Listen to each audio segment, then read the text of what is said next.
Hello there from Yessentuki once again. This here is, well, I think I may have said in another video this was a sanatorium, but in fact it's where you go to get a mud bath or a mineral bath.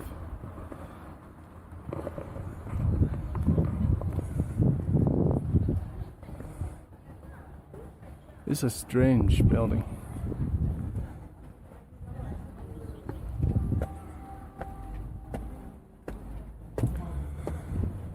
Very classical in style, but it was built in 1913.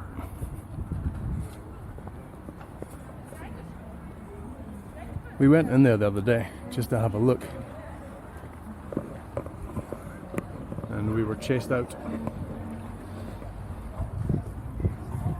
It looked pretty cool inside.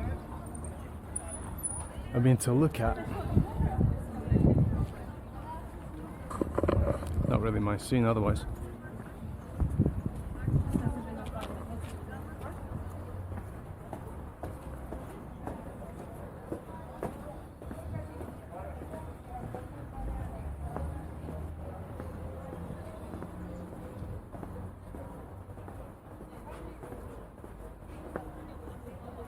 On the other hand, I'm not denying it's good for the skin.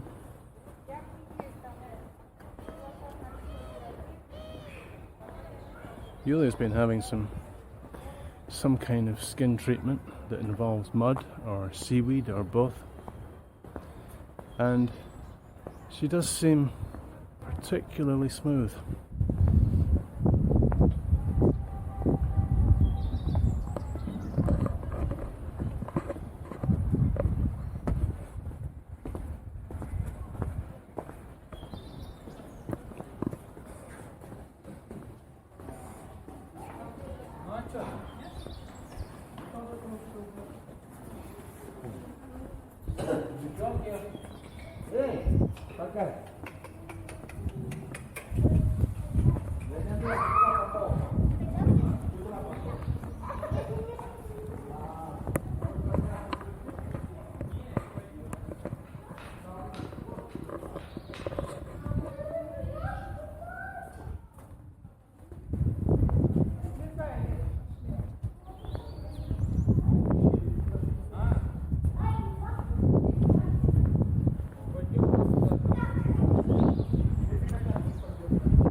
To my mind, spa treatment and medicine are two completely different domains. But for Russians, I think it's all part of the same thing.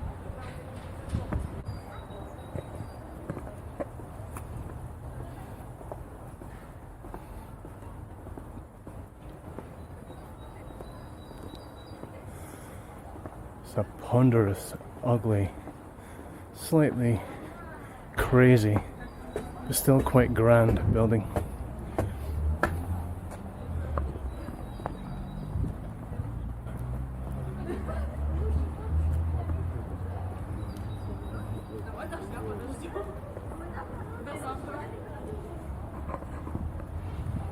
And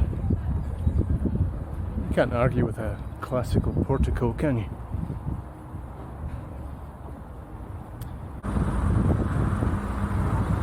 Nice Soviet bus stop behind me.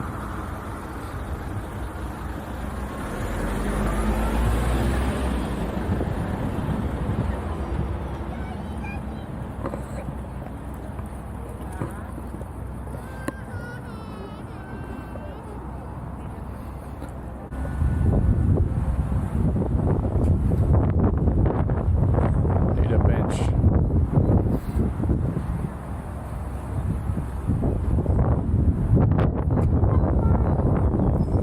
I want that bench there. I'm gonna have to kick that old lady off it.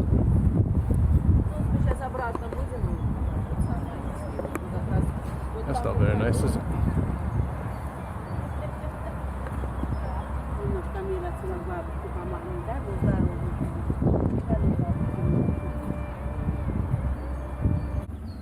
Hello, Mr. Blackbird. Hello, Mr. Bench.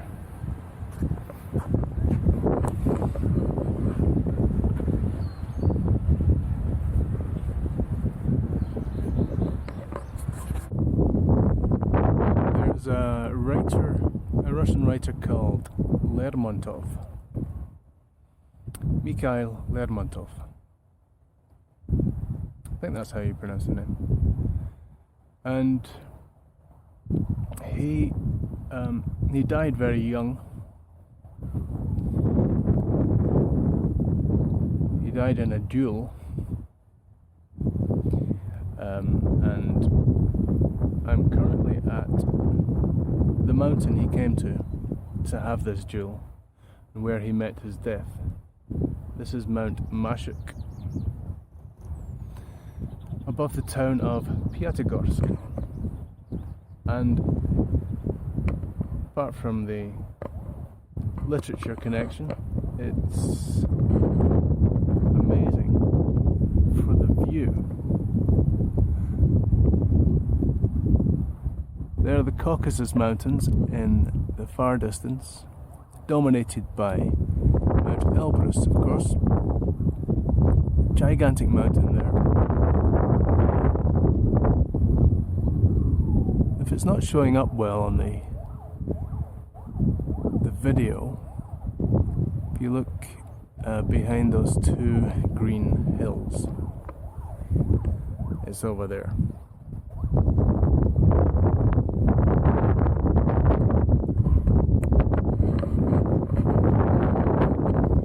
So Lermontov, I think his grandfather,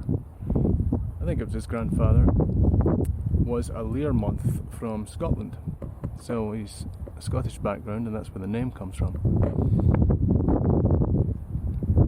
And he's very celebrated around this area. I've read one of his books. I don't think he wrote A Hero of Our Time, it's called. And it's set in the Caucasus. So I think he used to spend a lot of his time down here.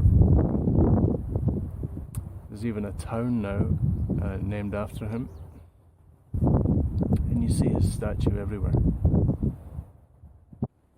The path has levelled out a bit, as I predicted, and we're in the forest, and it's partly an oak forest.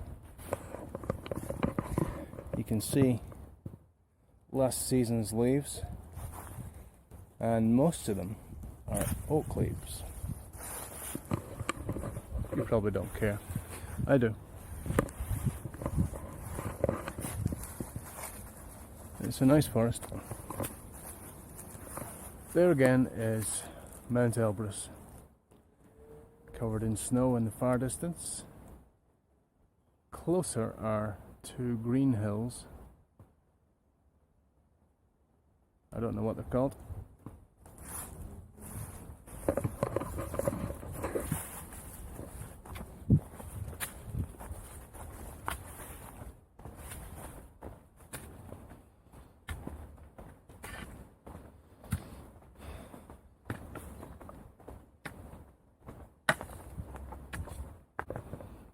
I was just thinking about forests and paths, nature and humanity. Bear with me here.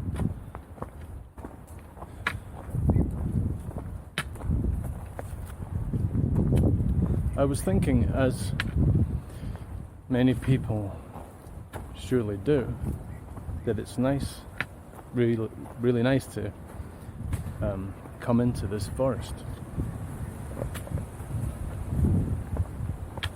and that the forest is beautiful,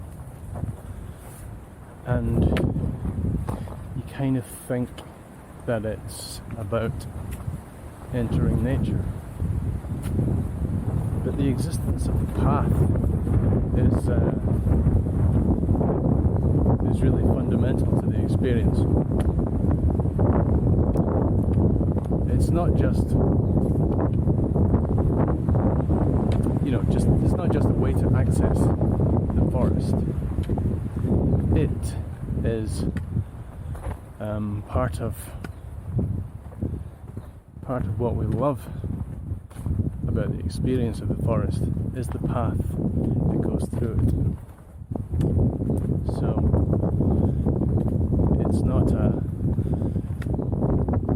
an appreciation of pure nature, really. It's a kind of dialogue between man and nature.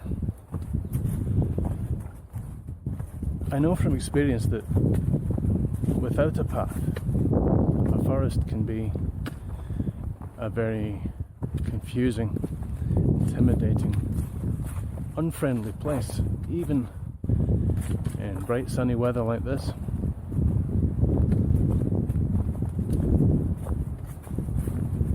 So I'm thinking, can a forest as beautiful as this one be a scary place as well? I think it can. If you've ever been lost in a forest, you'll know what I mean. But you don't even have to be lost.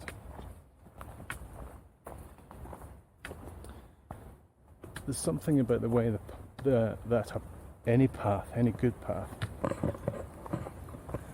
winds through the forest.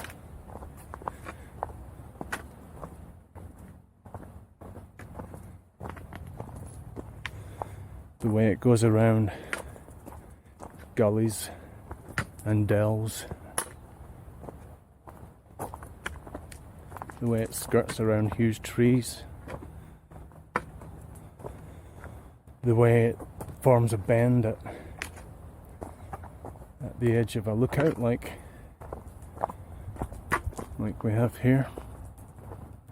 Oh, a fork in the road.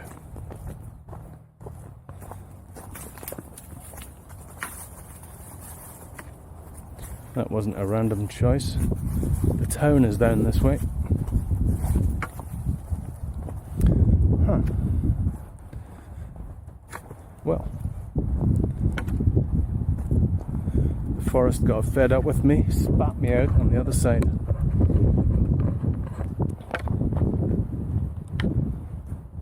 Many paths here. I think I'll go this way.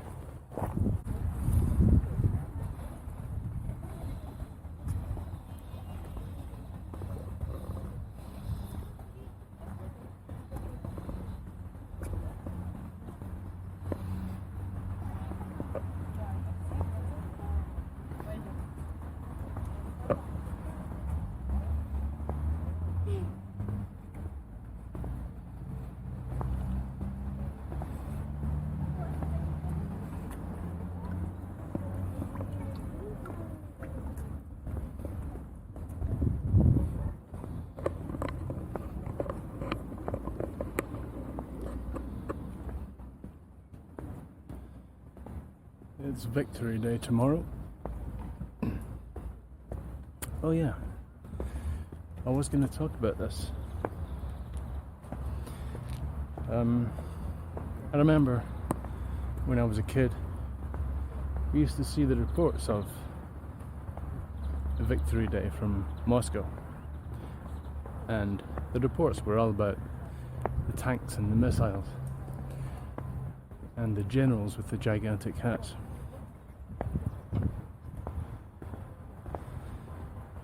So we always got the impression that the celebrations were just about Soviet power and Russian power, especially military power. But in fact, what I've discovered is that the most important thing about Victory Day is remembrance. The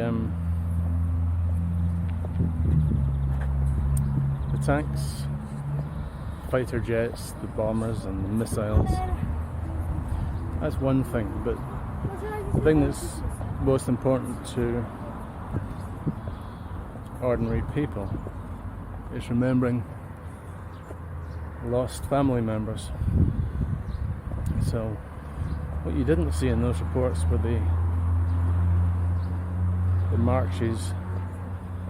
I think they take place on the same day.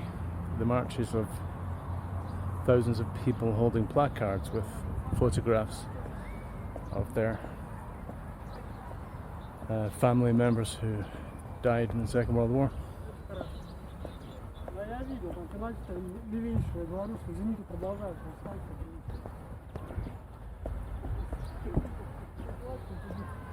And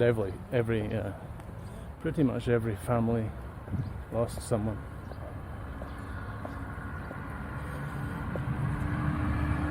So Victory Day is a really big deal. Every town is doing their own thing. They're having their own parade. Each town at the moment seems to have its own array of photographs of all the people from the town who died. I've seen one in Yessentuki. I've seen one here as well. This is Pyatigorsk, by the way.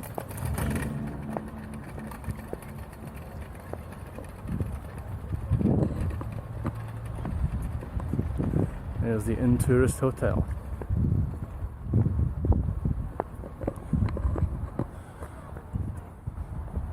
Classic Soviet modernism.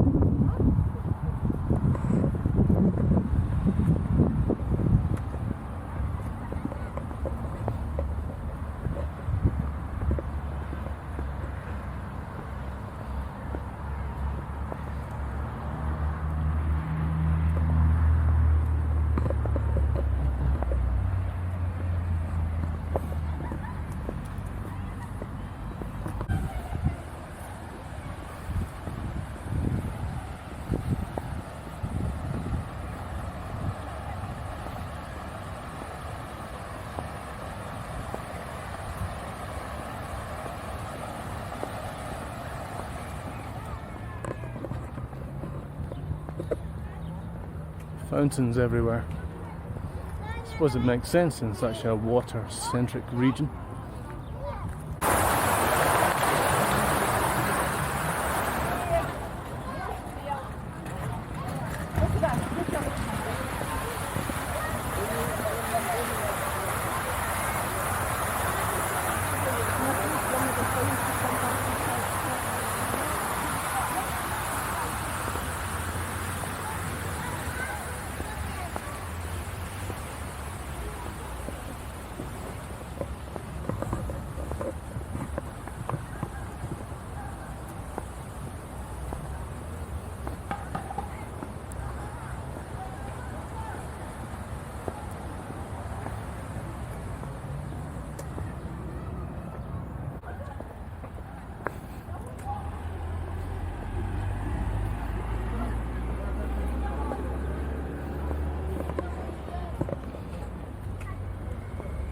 So, until the next time, goodbye from Pyatigorsk.